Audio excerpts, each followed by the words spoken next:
प्यारे स्टूडेंट, कैसे हैं आप सभी लोग। उम्मीद है स्वस्थ होंगे, अच्छे होंगे और पढ़ाई को जारी किए होंगे।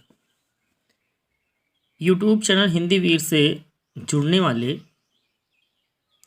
सभी बालक एवं बालिकाएं विद्यार्थियों को सस्नेह और अभिभावक जितने भी जुड़ते हैं, मेरे मित्रगण, मेरे साथीगण जितने भी मेरे यूट्यूब से जुड़ते हैं, उनको सभी को प्यार भरा नमस्कार, नमस्ते, प्यार भरा अभिनंदन। कक्षा 12 यूपी बोर्ड में आज हम सब लोग मिल करके पढ़ते हैं आत्मज्ञ एवं सर्वज्ञ पाठ। हिंदी जो साइंस वर्ग के विद्यार्थी होते हैं उनके लिए संस्कृत का पाठ थोड़ा सा कठिन होता है पढ़ने के लिए। इसी बात को ध्यान में रखते हुए हम हर एक लाइन का अर्थ हिंदी में अनुवाद करके लिख दिया है, जिससे कि आप लिख सकें और आपको समझने में किसी प्रकार की समस्या ना हो। उम्मीद है यह क्लास आपको अच्छी लगेगी, और अच्छी लगे अगर आपने अभी तक हमारे YouTube चैनल हिंदी वीर को सब्सक्राइब नहीं किया है तो सब्सक्राइब भी कर लीजिए और बेल आइकन के ऑल प्रेस को दबा दीजिए, ताकि जैसे ही अगला वीडियो मिले डाला जाए आप तक आसानी से पहुंच जाए। पाठ का नाम है आत्मज्ञ और सर्वज्ञ। आत्म माने आत्मा, ज्ञ माने होता है ज्ञाता, जानकारी। अपने ही आत्मा को जान लिए तो सब कुछ जान लिए। ये हिंदी के अंतर्गत अनिवार्य संस्कृत होती है, जिसे दिग्दर्शिका नाम से पहले चलती थी। अब उसी में दिग्दर्शिका तो नाम हटा करके ना हिंदी में ही जोड़ दिया गया। तीसरा पाठ है ये। कौन सा पाठ है? तीसरा पाठ है। शुरुआत करते हैं पाठ की। शुरुआत करने से पहले थोड़ा सा जान लेते हैं। इसमें एक ऋषि हैं याज्ञवल्क्य, और उनकी दो पत्नियां हैं मैत्रेयी और कात्यायनी। इन्हीं दोनों मध्य और ऋषि याज्ञवल्क्य के मध्य में पूरी ये कहानी है, गद्यांश है। ऋषि याज्ञवल्क्य जो होते हैं वो गृहस्थ आश्रम को छोड़ करके वनप्रस्थ आश्रम जाना चाहते हैं, संन्यास आश्रम जाना चाहते हैं। इसी बात से शुरुआत होता है। चलिए पाठ को शुरुआत करते हैं।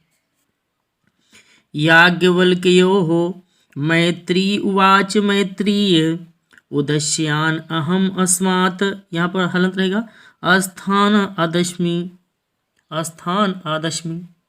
ऋषि याज्ञवल्क्य बोलते हैं, ऋषि याज्ञवल्क्य कहते हैं, ऋषि याज्ञवल्क्य ने कहा, ऋषि याज्ञवल्क्य ने अपनी पत्नी मैत्री से उवाच मने बोला या कहा।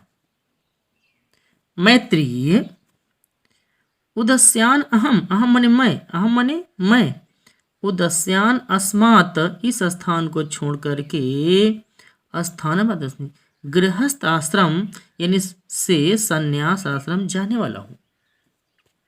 फिर से एक बार देखिए, ये यहाँ से लेकर यहाँ तक जो अर्थ है, ऋषि याज्ञवल्क्य ने अपनी पत्नी मैत्री से कहा, हे पत्नी, मैं इस स्थान यानी गृहस्थ आश्रम जो मैं जी रहा हूँ, इस गृहस्थ आश्रम को छोड़ना चाहता हूँ।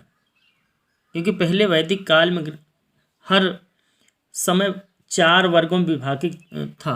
पहले विद्या करना, फिर पारिवारिक जीवन जीना, फिर वनप्रस्थ जाना, फिर सन्यासी जीवन होता था। ऐसे 4 प्रकार से बांटा गया था। पत्नी से कहा कि मैं गृहस्थ आश्रम में त्यागना चाहता हूँ, तुमको छोड़ लेना चाहता हूँ और तुमको छोड़ करके सन्यास आश्रम जाना चाहता हूँ।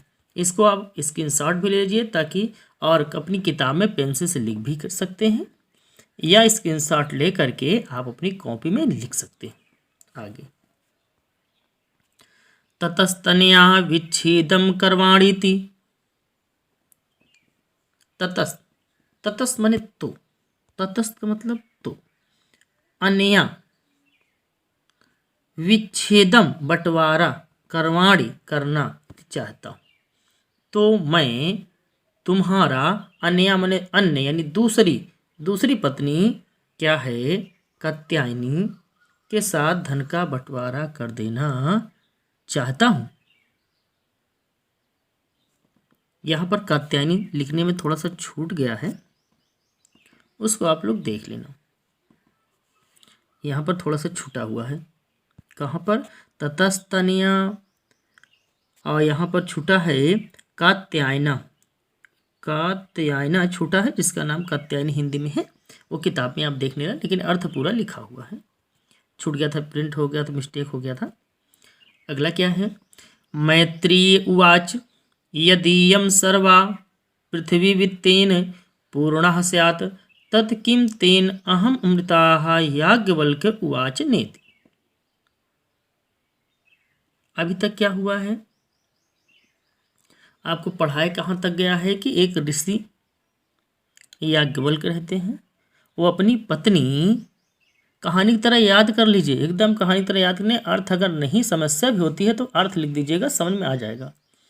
ऋषि याज्ञवल्क्य, अभी तक पढ़ाए हैं, ऋषि याज्ञवल्क्य क्या पढ़ाए हैं, ऋषि याज्ञवल्क्य ने अपनी पत्नी मैत्री से कहा, मैं इस स्थान यानी गृहस्थ आश्रम से छोड़ करके संन्यास आश्रम जाना चाहता हूँ।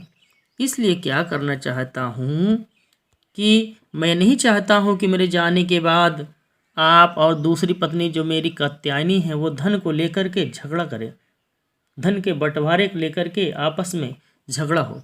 तो इसलिए मैं तुम्हारा और तुम्हारी दूसरी पत्नी, मैं तुम्हारा यानी तुम्हारे में और दूसरी पत्नी कात्यायनी में धन का बंटवारा कर देना चाहता हूँ। यहाँ तक पढ़ चुके थे। अब इसका अर्थ, मैत्री उवाच, मैत्री बोली यदीयं सर्वं पृथ्वी वित्तेन, यदीय मने यदि, सर्व मने सभी, पृथ्वी मने पृथ्वी, वित्तेन मने धन, पूर्णः स्यात् यदि धन से परिपूर्ण सारी पृथ्वी मेरी हो जाए, तत् किम तेन अहम अमृतम, तो क्या मैं अमर हो जाऊंगी। पत्नी, पहली पत्नी ने कहा अपने स्वामी यानी ऋषि याज्ञवल्क्य से कि यदि धन से परिपूर्ण सारी पृथ्वी मेरी हो जाए तो मैं क्या अमर हो जाऊंगी। तो ऋषि उनका जवाब देते हुए कहते हैं, याज्ञवल्क्य उवाच नेति, ऋषि ने याज्ञवल्क्य ने जवाब दिया कि याज्ञवल्क्य ने कहा, नहीं, ऐसा नहीं हो सकता है। धन से आप अमरत्व की प्राप्ति की इच्छा नहीं कर सकती हो, अमर नहीं हो सकती हो। धन से यह नहीं है कि आप अमर हो जाओगे। आगे देखते हैं तब क्या होता है।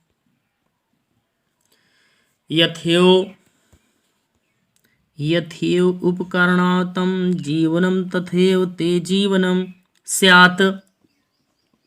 यथेव माने जैसा या जिस प्रकार, उपकरणात् माने होता है धनिक का, जैसा धनिक का, जीवनम माने जीवन, तथ होता है, तथैव वैसा ही, ते माने तुम्हारा ही जीवन होगा। जिस प्रकार से धनवान व्यक्ति का, धन संपन्न व्यक्ति का जीवन जीता है, उसी तरह का तुम भी तुम्हारा जीवन होगा। आगे देखो क्या है, अमृत अतश्व तू ना शास्ति वित्तेन इति। अब पत्नी क्या कहती है,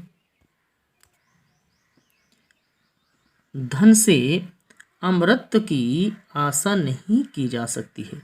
यानी ऋषि ने कहा कि आप धन से नहीं उम्मीद करिए कि मैं अमर हो जाऊंगी। तो उसी ने समझाते हुए अपनी पत्नी मैत्री से कहा कि आप धन से अमर हो जाने की आशा नहीं कर सकती हैं। अब पत्नी क्या कहती है, सा मैत्री उवाच एना अहम ना अमृता स्यात् किम अहम तेन कुर्याम।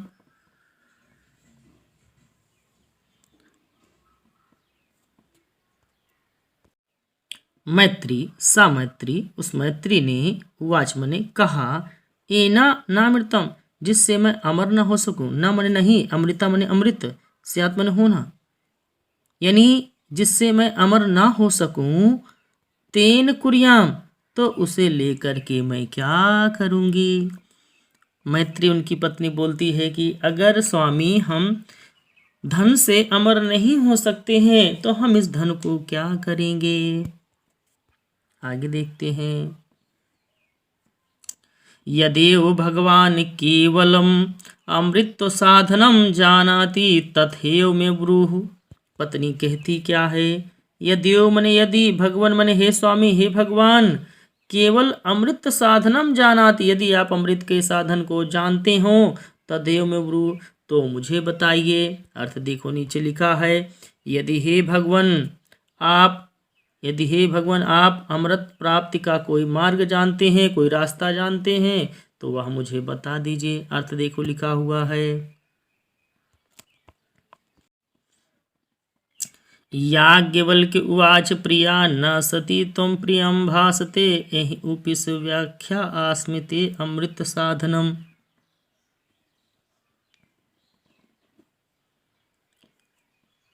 याज्ञवल्क्य उवाच, ऋषि याज्ञवल्क्य कहते क्या हैं, ऋषि याज्ञवल्क्य उवाच मैंने बोला, ऋषि याज्ञवल्क्य बोले, प्रिया न तू सती त्वं प्रिया भासते, तू पहले मेरी प्रिया रही है, मुझे प्रिया रही है, तुम प्रिया भासते, इसलिए इस समय भी प्रिय बोल रही हो।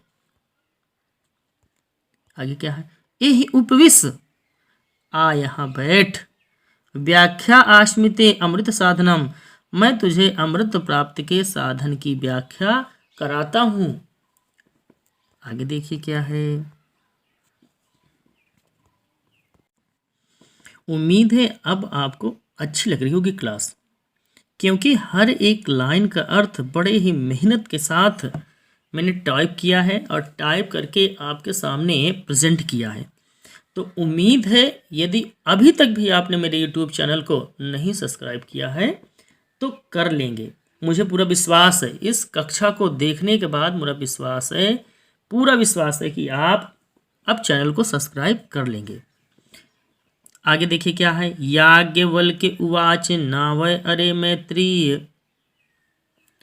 अब क्या होता है, आगे क्या होता है, याज्ञवल्क्य उवाच यानी ऋषि याज्ञवल्क्य बोले, नावय अरे मैत्रीय, पत्युः कामाय पतिः प्रियो भवति। पति, कामाय मन इच्छा पूर्ति, पति के लिए, प्रियो भवति, पति की इच्छा पूर्ति के लिए नारी को पति प्रिय नहीं होता। बहुत यहाँ पर थोड़ा सा कठिन है, आपको समझना पड़ेगा, इसीलिए मैं जानता था यहाँ पर समझ में नहीं आएगा तो टाइप कर दिया है।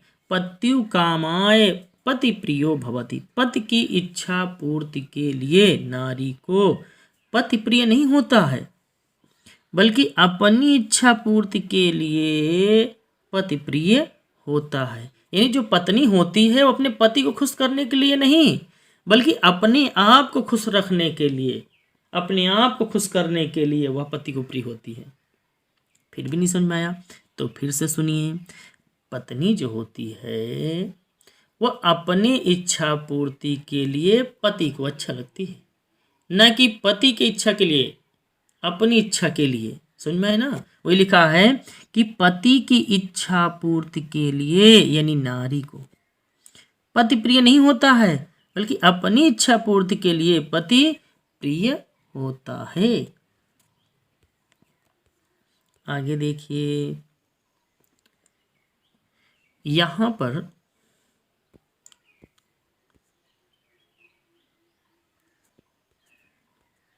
नावय वा अरे जायायाः कामाय जाया प्रियः भवति। अर्थ देखो, ना ही अरि पत्नी की इच्छा पूर्ति के लिए पति पत्नी को प्रिय होता है।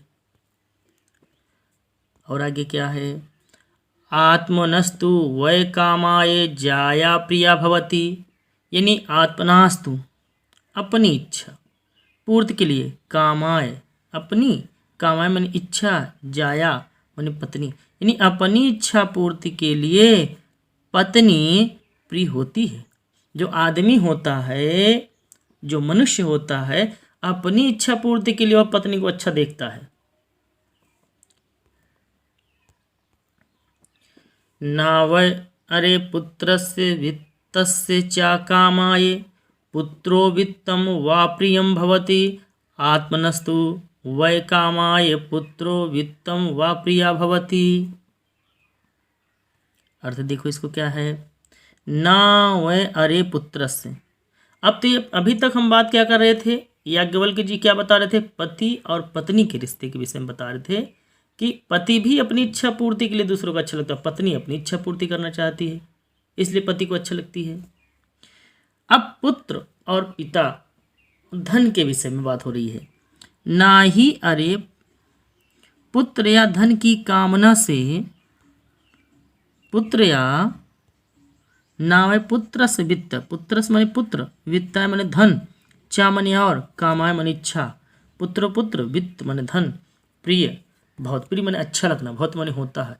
आत्मनास्तु अपनी, कामा इच्छा पूर्ति के लिए पुत्र और धन प्रिय होता है। ना ही अरे पुत्र, ना ही अरे यहाँ कॉम रहेगा ऐसे, पुत्र या धन की कामना से, पुत्र या धन की कामना से, क्या बताए, पुत्र या धन की कामना से पुत्र या धन प्रिय होता है, बल्कि अपनी इच्छा पूर्ति के लिए सब प्रिय होते हैं। अपनी ही इच्छा पूर्ति के लिए सभी लोग प्रिय होते हैं। अर्थात ऋषि बताते हैं अपनी पत्नी को, संसार में मनुष्य सब अपने लिए ही करता है, दूसरे के लिए नहीं करता है, दूसरे के सुख के लिए नहीं करता है, बल्कि अपने सुख के लिए ही संसार में मनुष्य सभी कुछ करता है। ये वास्तविक सच्चाई है। कहीं न कहीं किसी न किसी तरीके से स्वार्थ हर का जुड़ा हुआ है, पत्नी का, पति का, पुत्र का, माँ का, पिता का, सभी का, दोस्त का, सभी का। नावै अरे सर्वस्य कामाय सर्वं प्रियं भवति आत्मनास्तु वै कामाय सर्वं प्रियं भवति।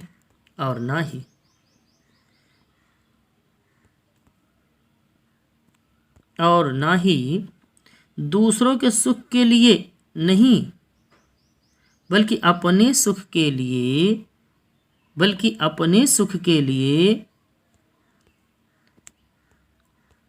एक का एकमात्र लक्ष्य दूसरों को सुख देना नहीं। मनुष्य का एकमात्र लक्ष्य है दूसरों को सुख देने नहीं, बल्कि अपने को सुख देना है। इस कामना से ही वह सबको क्या होता है, प्रिय होता है या प्रिय होते हैं। आप स्क्रीनशॉट ले लीजिए या तो इसको लिख लीजिए ताकि बाद में समझ में और अच्छे तरीके से आ जाए। आगे देखिए क्या है, तस्माद आत्मा, लास्ट पैराग्राफ है, तस्माद आत्मा वा मैत्री दृष्टव्याः दर्शनार्थाः श्रोतव्याः मंतव्याः निदिध्यासिष्य आत्मनः खलु दर्शनेन इदं सर्वं विदितं भवति। अर्थ देखो क्या है, तस्माद यानी इसलिए, तस्माद इसलिए, आत्मा व मैत्री हे मैत्री, इसलिए हे मैत्री, इसलिए हे मैत्री, दृष्टव्या दर्शनार्थ श्रोतव्य मंतव्य, आत्मा ही क्या, दृष्टव्य माने देखने योग्य है, दृष्टव्य माने देखने, आत्मा ही देखने योग्य है, दर्शनार्थ दर्शन करने योग्य है, श्रोतव्य सुनने योग्य है, मंतव्य मनन करने योग्य है। इसलिए हे मैत्री, आत्मा ही देखने योग्य है, सुनने योग्य है, मनन करने योग्य है, निधि ध्यासी और ध्यान करने योग्य है। आत्मनः खलु दर्शनेन इदं सर्वं विदितं भवात्, निश्चित ही, आत्मनास्तु आत्मा, निश्चित ही आत्मा के दर्शनेन माने दर्शन से सर्वं विदितं भवति, सब ज्ञान हो जाता है, सर्व माने सभी, विदितं माने जानकारी, ज्ञान, भवति माने हो जाता है। इसलिए हे मैत्रेय, आत्मा ही देखने योग्य है, सुनने योग्य है। यहाँ 2 बार लिख दिया गया है, एक ही बार रहेगा। हाँ ये सही तो है, गलत बोला, सॉरी। सुनने योग्य है, मनन करने योग्य है, ध्यान करने योग्य है। निश्चित ही आत्मा के दर्शन से सब ज्ञान होता है। अब उम्मीद है समझ में आ गया होगा, और आप स्क्रीनशॉट ले लीजिए, नहीं तो आप कॉपी में अपनी पेंसिल से लिख लीजिए, दोबारा देख लीजिए, तब उम्मीद है बहुत अच्छे तरीके से समझ में आ जाएगा। अब हम देखते हैं इसका संदर्भ कैसे लिखा जाएगा। संदर्भ हमें शुरू में ही बताना चाहिए था, नहीं बताए थे। संदर्भ आपको आना चाहिए और पाठ का नाम पता होना चाहिए। तो संदर्भ में प्रस्तुत दिग्दर्शिका भी, संस्कृत दिग्दर्शिका भी पहले चलती थी, लेकिन संस्कृत दिग्दर्शिका लिखे तो ठीक, नहीं लिखे तो कोई दिक्कत नहीं है, कि प्रस्तुत गद्यांश संस्कृत दिग्दर्शिका भी पहले चलती थी, अलग से किताब जब चलती थी, संस्कृत दिग्दर्शिका चलती थी पहले। लेकिन प्रस्तुत लिख देते हैं, कैसे दिग्दर्शिका लिखा जाएगा, संस्कृत दिग्दर्शिका,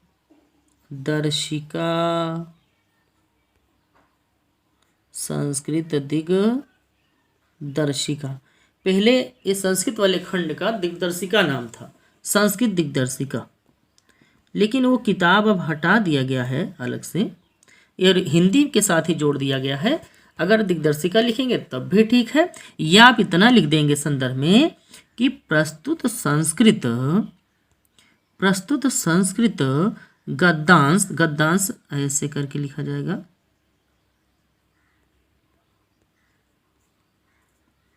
प्रस्तुत गद्यांश आत्मज्ञ, यहाँ ही कह रहे उद्धरण चिन्ह लगा देंगे, एवं सर्वज्ञ, आत्मज्ञ एवं सर्वज्ञ।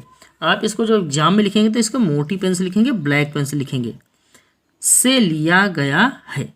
समझ गए बात। प्रस्तुत संस्कृत गद्यांश आत्मज्ञ एवं सर्वज्ञ संस्कृत पाठ से लिया, सर्वज्ञ पाठ से लिया गया है। या आप ऐसे लिख सकते हैं कि प्रस्तुत गद्यांश संस्कृत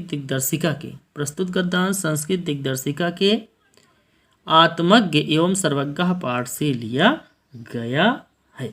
ये ऐसे भी आप लिख सकते हैं। नंबर आपका नहीं कटेगा, नंबर आपका पूरा का पूरा मिलेगा। उम्मीद है आपको कक्षा अच्छी लगी होगी। हम आपसे यही उम्मीद करते हैं, यही आशा करते हैं कि अगर आप वीडियो देख रहे हैं, अगर आपको थोड़ा सा भी वीडियो अच्छी लग रही है, और लगेगी भी अच्छी, अगर आप ध्यान से देखोगे तो अच्छी लगेगी। तो अगर आप वीडियो को देख रहे हैं तो अपने, अगर कोई मित्र आपके सहपाठी है, कोई और आपका मित्र जो पढ़ता हो इंटर में, तो उसके पास आप वीडियो को शेयर करें और लोगों से बोलिए सब्सक्राइब भी करने के लिए। तो मिलते हैं अगले वीडियो में बहुत ही जल्द। तब तक सभी बालक एवं बालिकाएं यानी छात्रों को साई स्नेह और मित्रों को प्यार भरा नमस्कार और नमस्ते।